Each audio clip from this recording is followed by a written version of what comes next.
अभी सभी के एग्ज़ाम होने वाले हैं। एग्ज़ाम बहुत नज़दीक है। एग्ज़ाम में सिर्फ 1 महीने से भी कम का समय बचा रह गया है और एग्ज़ाम की कुछ तैयारी भी नहीं हुई है। डर लग रहा है कि क्या होगा। पढ़ाई भी अच्छे से नहीं कर पा रहा हूँ। पढ़ने का जरा मन भी नहीं करता। पढ़ रहा हूँ तो कुछ याद भी नहीं होता।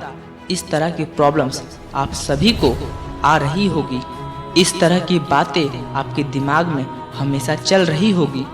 ऐसा इसलिए होता है क्योंकि हमारे माइंड को ज़्यादा मेहनत करना पसंद नहीं है। वो बहुत आलसी टाइप का होता है। उसे सिर्फ हर समय आराम करना पसंद है, इसलिए वो बहाने बनाते रहता है ताकि वो मेहनत करने से बच सके। लेकिन आज के बाद अपने आप को कभी बेवकूफ़ मत बनाना। खुद से प्रॉमिस करो, अब अपने माइंड के गुलाम नहीं बल्कि उसे अपना गुलाम बनाने की कोशिश करो। फिर देखो पढ़ने में मन कैसे लगता है। देखो यार, एग्ज़ाम में सिर्फ 15 से 30 दिन का समय ही बचा रह गया है। अब तुम्हें जो करना है अभी करना होगा, और तुमने इन दिनों कड़ी मेहनत ना की तो तुम्हारा रिजल्ट के साथ साथ तुम्हारा फ्यूचर भी अंधेरे में चला जाएगा। और साल भर जो समय देकर तुमने मेहनत की वो भी बेकार हो जाएगा। और समय की कीमत क्या होती है ये तुम्हें अच्छी तरह मालूम है। अगर नहीं पता तो अपने पेरेंट्स से जाकर पूछो, वो तुम्हें हर 1 सेकेंड की कीमत बता देंगे। तुमने पूरे साल क्या किया वो इम्पैक्ट नहीं करता है, आज तुमने क्या किया वो मैटर करता है। तुम भूल जाओ सब कुछ, तुमने पूरे साल क्या किया इससे कोई फ़र्क नहीं पड़ता। तुमने पूरे साल क्या किया, फ़र्क पड़ता है तो तुमने बचे हुए दिनों में कितनी मेहनत की।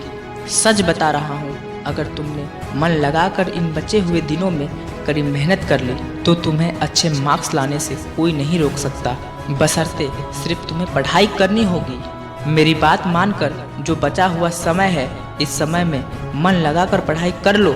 सिर्फ अच्छे मार्क्स लाना चाहते हो तो तुम इस 1 महीने के लिए पूरी तरह से गायब हो जाओ और भूल जाओ उन चीज़ों को जो तुम्हें डिस्ट्रैक्ट करता है। इंस्टाग्राम, फेसबुक, व्हाट्सएप जैसे सोशल मीडिया प्लेटफॉर्म से अभी दूर हो जाओ और जितना हो सके उसका कम से कम यूज़ करो। अगर कोई तुम्हारा बेस्ट फ्रेंड है तो उसे भी कह दो, कुछ दिनों बाद मेरा एग्ज़ाम है इसलिए इन दिनों तुम्हें मैं ज़्यादा टाइम नहीं दे पाऊँगा, ना ही तुम्हारे साथ इधर उधर घूम पाऊँगा। देखो यार, बचे हुए 20-25 दिन कोई ज़्यादा समय नहीं है। अगर तुम अपने लाइफ को अपने तरीके से जीना चाहते हो, अपने अंदाज से उसे आजमाना चाहते हो तो तुम इतना सेक्रीफाइस तो कर ही सकते हो। और लोगों का कहना भी है, कुछ पाने के लिए कुछ खोना पड़ता है, और आप अच्छे नंबर लाने के लिए थोड़ा त्याग नहीं कर सकते। करो। जैसे दिन भर में 24 घंटे होते हैं उसमें से 8 घंटे आप सोते हो तो बचे हुए दिनों में 8 घंटे की जगह 5-6 घंटे ही सो, और जितना हो सके टाइम सेव करके वो टाइम अपने पढ़ाई के हवाले कर दो। और साथ ही साथ 4 से 5 घंटे मोबाइल भी यूज करते होंगे, शायद इससे भी ज़्यादा, लेकिन अब उसका भी यूज ना के बराबर कर दो। जितना हो सके पढ़ाई को टाइम दो। जब तक एग्ज़ाम ना ख़त्म हो तब तक 2 घंटे कम सो, मोबाइल फ़ोन्स का भी यूज कम करो। ये सब करने से तुम्हारा कुछ नहीं जाएगा, लेकिन तुम्हारा फ्यूचर बहुत ब्राइट होगा। और ये तुम कर सकते हो, ये कोई बड़ी बात नहीं है। और आज से ही अपनी किस्मत बदलने की शुरुआत कर दो, क्योंकि ज़्यादा समय नहीं बचा है। इसी महीने भर के अंदर तुम्हें पढ़ाई करनी है और पूरे सिलेबस को ख़त्म भी करना है। और तुम्हें एग्ज़ाम की तैयारी भी बहुत अच्छे से करनी होगी।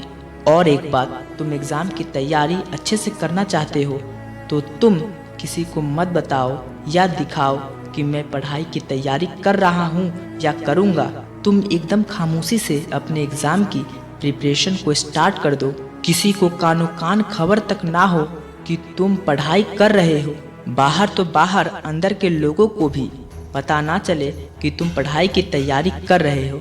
मैं ऐसा इसलिए कह रहा हूँ कि कई लोग ऐसे होते हैं जिनको दूसरों की तरक्की देखनी पसंद नहीं है। वो चाहते हैं तुम जैसे हो वही हालत में रहो, तुम्हारी फैमिली जिस हालत में है उसी हालत में रहे।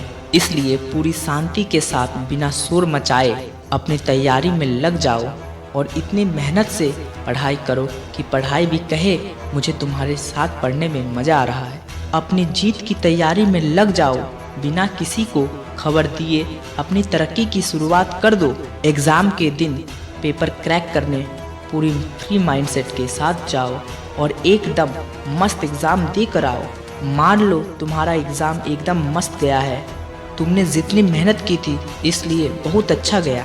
और मज़ा तब आएगा जब एग्ज़ाम के बाद जैसे ही रिजल्ट डेट आएगा तब नॉर्मल बन कर जाना, जैसे कोई सोच ना पाए कि तुम टॉप करोगे। सबको लगे कि तुम जैसे पहले थे, पढ़ने में कमज़ोर, पढ़ाई से भागने वाले और न जाने क्या क्या। तुम्हें देखकर कोई ये ना कहे कि तुम कभी ज़िंदगी में भी टॉप करोगे या फर्स्ट रैंक करोगे। उसे लगे कि बस हाँ किसी तरह तुम पास हो जाओगे। लेकिन जब रिजल्ट वाले नोटिस निकले और जो लोग एक्सपेक्ट कर रहे थे कि तुम कभी टॉप नहीं कर पाओगे, वो जब फर्स्ट लिस्ट में फर्स्ट नंबर पर तुम्हारा नाम देखेंगे तब एकदम अचंभव हो जाएंगे और तुमसे आकर पूछेंगे तुमने इतनी मेहनत कब की। और जो तुमसे नफरत करते थे, जो तुमसे जलते थे, वो तुम्हारा मार्कशीट देखकर एकदम जलकर भस्म हो जाएंगे। और तुम गर्व से अपने पेरेंट्स को अपने रिजल्ट दिखाओ और उनको अपने ऊपर प्राउड फील करवाओ। तब देखना जो मज़ा आएगा, सच में उस दिन से लेकर हफ्ते भर तुम्हें नींद नहीं आएगी। हर कोई तुम्हारी तारीफ करेगा, गली गली में तुम्हारे चर्चे होंगे। तब तुम्हारी मेहनत रंग लाएगी और तुम्हारे साथ साथ तुम्हारे पेरेंट्स का भी सम्मान करेंगे। तब आएगा मज़ा। मुझे लगता है कि इस वीडियो में मैं क्या समझाना चाहता था, और जहाँ तक मुझे लगता है कि आप अच्छी तरह समझ गए होंगे कि मैं क्या समझाना चाहता था और मेरी बात ज़रूर मानेंगे और पढ़ाई करेंगे और अपने एग्ज़ाम के लिए प्रिपरेशन आज से ही शुरू कर देंगे। और जब भी मन भटके अपने माता पिता की तस्वीर को अपने मन में कल्पना करो, उनके दुख दर्द परिश्रम मेहनत को अनुभव करो। तुम्हारे अंदर ऑटोमेटिक अंदर से पावर जनरेट होगी जो तुम्हें मोटिवेट करेगी, पढ़ने के लिए इंस्पायर करेगी, जो तुम्हें पढ़ने को मजबूर कर देगी। और एग्ज़ाम के लिए मेरे और मेरे पूरी टीम की तरफ से आप सभी को एडवांस में बेस्ट ऑफ लक।